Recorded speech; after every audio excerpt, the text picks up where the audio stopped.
Dr. Nosebetter. Let's go. Yo, good looking out, man. Appreciate you for having me, man. Nah, for sure. Just went crazy on High Off Flight TV. I appreciate your angle of education and entertainment. And you know what, too? In today's climate, society, social media, and just what people are ingesting, that's winning right now. People want the game. People need the game. It's not about bum fights and violence and disparity that you're seeing on social media on people's phones.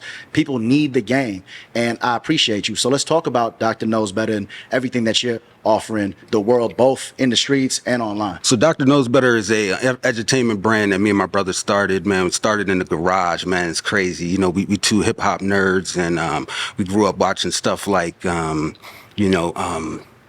Schoolhouse Rocks, you know what I mean? Yeah. Like, I know you remember Schoolhouse Rocks, you know what I mean? So that's kind of the angle we want to come at, man. It's with hip hop, is just teaching people, make these songs easy for people to understand. We use hip hop songs, hip hop themes to teach educational concepts. We've got brochures that go with each video that we put out. All this information is provided by my brother, who's an ENT surgeon. I'm a nurse, so we love to teach education and educate patients on healthcare, because it's a big deal right now. And actually, when you look at everything that's going on surrounding healthcare, the access for people to have healthcare is just getting smaller and smaller. So, you know, insurance companies and how these big groups are just taking over. So we want to keep people educated so they can control their own health care. So you're empowering people. We're empowering people so they can take care of themselves, man. I love so that. We provide the vehicle through hip hop music. I love that. If I may, does that make it harder for the service providers as far as the bottlenecks that whether local, state government, or whoever maybe the insurances may be imposing? Does that put a lot of pressure on y'all? And what are y'all doing to help patients outside of just empowering them? So, it does. It definitely changes the game for us, because there's a lot of access that's denied to people due to the fact that their insurance carrier is a certain person or a certain company. So it keeps you from seeing the providers that you need to. I did a video about the AMC hospital closing right here in Atlanta. Yeah. They closed AMC North and South within a year of each other. Wow. And not only did they close the hospitals, they also closed the clinics that were attached to the hospital. Yeah. So we're talking about in the inner city, we've got a healthcare desert. You know what I mean? The only hospital that's level 1 trauma is Grady. So what we want to do is we're working on an application that's going to be education focused, but also we're going to be coming out with a mobile clinic. We're working on a mobile clinic. It's going to be called Pillbox. We're coming to a neighborhood near you. We're going to be doing screenings for diabetes, hypertension, heart disease. We want to attack this thing head on. And so we want to get as many people involved as possible. So we're raising money. Any products that we sell, like the sinus and allergy relief kit right here, Dr. Nosebetter, the proceeds are going to be going towards that clinic, man. We want to treat people for free. Yeah. And give them access to primary care doctors. So that's the vision right there. I love that. So by investing in you, investing in Dr. Nosebetter, anybody who supports your product and brand is supporting the people in their very own community. Because my next question was going to be, is this, how are y'all paying for this? Is this underwritten, just going out and serving the community? So a lot of the money, a lot of the startup money has come out of our own pocket. For sure. You know what I mean? Sure. As we develop more ideas, we're going to start trying to get some more grant money and get funding. But that's why it's important to get the people involved. This is a social enterprise. It's for everybody. It's near and dear to my heart, man. It's something that we're really passionate about. And, we want to be able to service the community for free, give them what they need, and change the outcomes for a lot of patients and their families. Yeah. What's the train of thought for the people, the powers that be, that say, hey, we're going to close these clinics and we're going to close these hospitals if they're hospitals? Like, what is their line of thinking of doing that? I did some research on it, man. And to be honest with you, it comes down to the money, man. It's all about the money. The AMC closing, I think the North closing was more about the real estate that there's, because it's on the Beltline.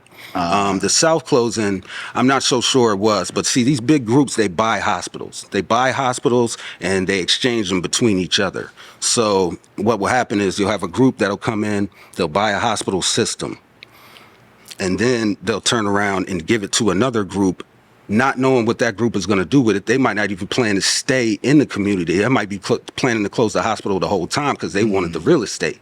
So these hospitals are getting traded on large scale, man. It's going on around the country. I'm from D.C. originally. They closed the hospital I was born at. That was Providence. It's happened in Chicago. It's all over the country, man. But basically, it's really just about consolidating the healthcare system and getting it kind of under one umbrella so they can all kind of control all the information, man. It's about controlling money, man. So they're trying to get it under one umbrella, but they don't, not necessarily from a government standpoint. This isn't a universal healthcare. This is like to monopolize. To monopolize people's health information, basically. Wow. So what's going on now is, and I don't know if you've seen, but there were some lawsuits with some big healthcare companies where they were collecting data and just releasing it to people. You know what I mean? Without people's consent. So what's going on is they collect all of this data, and eventually it's probably, you're not even going to be seeing a real doctor. It's going to be AI. So they're going to feed all of this information into AI, and it's going to spit out a treatment plan for each person. Wow. So there's no hands-on, there's going to be no hands-on healthcare coming up here pretty soon. Wow. That's kind of the design. It's to get rid of doctors, kind of get rid of nurses, shrink the healthcare system, and control all the money that comes into it. Because, I mean, if you think about it, it's one of the biggest commodities that people have is their health. Right, right. I mean, every person... You know, it's like every person wears two pairs of shoes. He wears a pair of shoes. Every person has health, so it's big money in that. I mean, so these decision makers that are shutting down the hospitals, are they the same ones that can put money into your pocket as a business because they see that you're actually taking care of the hole or the void that they helped cause? That would actually be nice, man. That would be really nice of them for them to do that, man. I don't know how it's going to be received. I'm not trying to come against anything in the healthcare system. I'm not trying to be a rebel against any one company. But the reality is that our people need access. I work in a nursing home, man, so I see it every day. My mother died in a nursing home, so it's personal. You know what I mean? And I see the fact that one blood pressure medication, one catching one diabetes, catching one stroke, catching one heart attack.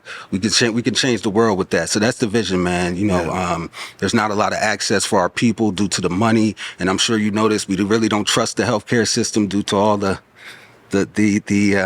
corruption that's going on in the past, especially with African Americans. So it's hard for us to trust the healthcare system. So we're trying to promote Dr. Nosebetter, not just for the short-term goal, but the long-term is we get more doctors that look like us. We get kids that get into the character, that like the character, and they say, man, you know what, that's cool. One day I want to be a doctor. So, you know, not just changing it today as a social enterprise, but changing it down the line for generations to come. That's the vision. Now, is that vision and with inspiring the next generation to become doctors, is that built into your programming, or is it more so just the creative idea to get them to get into it? Well, it's a creative idea to get them into it. Obviously, you know, some people are going to be drawn to it, some's not. Eventually, as we expand, we can get more programs where we can say, hey, we got a summer camp for kids that want to learn medical information. You know what I mean? Right. But, you know, right now it's just get people exposed to the character. It's a cool, fun way to learn things. Everything's clean. It's for the whole family.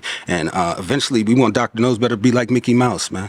You know what I mean? He's on every shelf. We got you know, nasal rinse, and, you know, we're branding all these different products based around ENT, but we want to get the whole medical community involved, get cardiologists involved, get endocrinologists, all the specialists, give us all your information, and we spread it out to the people and make a difference. No doubt. Let's talk about representation then in the medical field of your profession, and just the optics when people see things on their phone or, you know, on the computer. I mean, obviously representation always matters, you know, like Ernie Reyes Jr. was like my hero when I was a kid, because it was like, oh, this is a Filipino guy, he's kicking ass right now. Like, but anyway, I digress. Let's talk about representation though in the medical field. Like, do you feel like there's just not enough of it, and maybe that's one part of the reason why you know, POCs don't trust the healthcare system? Well, it's interesting you asked that, man. I was reading an article, and the article basically was saying that if there's one black doctor in the town, whether the people that live there go to him or not, it still makes a difference in the health of the overall town. Just seeing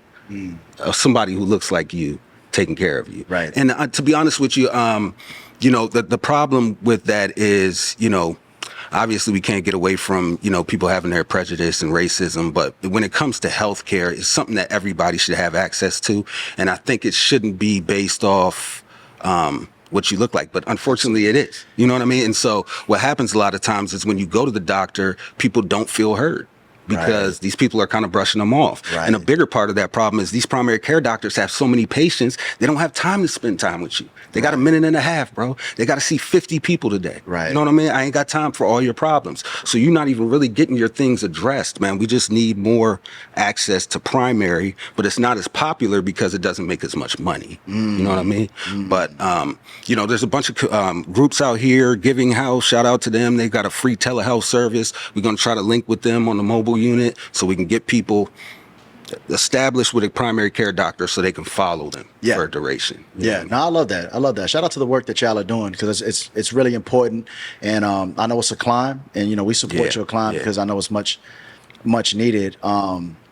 And is there anything else that you want to shed light on as far as the next 6 months, year, just the projected, you know, vision? Yeah, well, we got a documentary that we're working on, man, and some of this research that I've done is based out of that documentary. When the hospital closed over here at AMC, I actually worked less than a mile from there.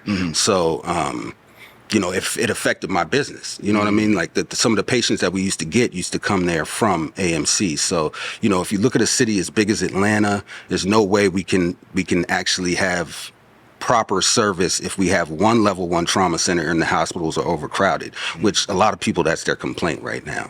So we're trying to address that, because a lot of people will end up in the hospital with things that could have been addressed by a primary care doctor if we would have caught them early. So that's the thing, is catching people before they get to the point where it's too late.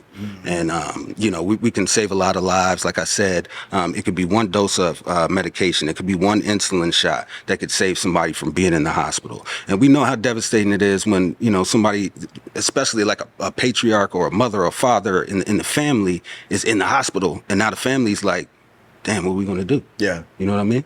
Like, you got kids, you got all these things you got to worry about. And we want to keep those situations from happening, because it can really be tragic and break families apart. How's the support look from the private sector, or just like, you know, if, I don't know if this is a correct word, but the support that you get from like donations from just companies or private, you know, organizations, people, and not from the government, if that was even a thing? Well, I mean, the thing that I think a lot of people don't know, we're going to be looking to get a lot of grants from the government. There's a lot of healthcare money out there, man. There's millions of dollars for healthcare. You know what I mean? Like, and so if you can come with the right idea, it's definitely the funding that's there. And I think our idea is a great idea. So we plan to be getting some money, but anybody who wants to donate, like I said, this is going back into the community, man. You know, Dr. Nosebetter, we've got our own private things that we want to do as far as, you know, different business ventures with that, but our main goal is to serve people in the community. So if you support us,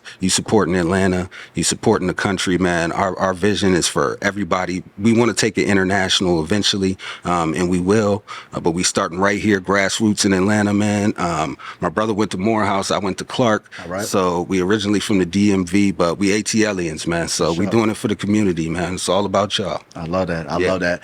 And if anybody watching, I work for 2 nonprofits, and I do see the support that comes from the private sector, that comes from corporations like the NCRs and these big companies. If you're doing this work in the community, do not feel like you're on an island or you're siloed with the work that you're doing for the community. There's people that want to support you, that need the help, but then also want to support you. And it's not just the government, it's also in addition to the government, but there's companies that it's in their pillars of being a company, like sustainability and stuff like that will support you. So I challenge y'all to follow the lead of Dr. Nosebetter and his brother and everybody that's working in the community. You're 1 or 2 degrees of separation from somebody that can really support your vision and dream, which is also just helping the community. So don't stop. You're right there. You're right there at the cusp. Just keep working and pushing through. Dr. Nosebetter, I appreciate you being here. I appreciate you, man. Thank you, man. Yeah, look out for us, man. The pillbox is going to be pulling up in the neighborhood near you before the end of the year, so make sure you stay tuned. I appreciate you guys for having us. Part of the reason for coming on here is to get that exposure so people know what we're doing, so you can get on board. So we invite anybody to get with us, man. Anybody who has ideas, or, you know, if you just want to support the cause, man, come on, bring it. Let's get it. Well, till next time, this is Mike Sick, High Off Life TV, Dr. Nosebetter. We out.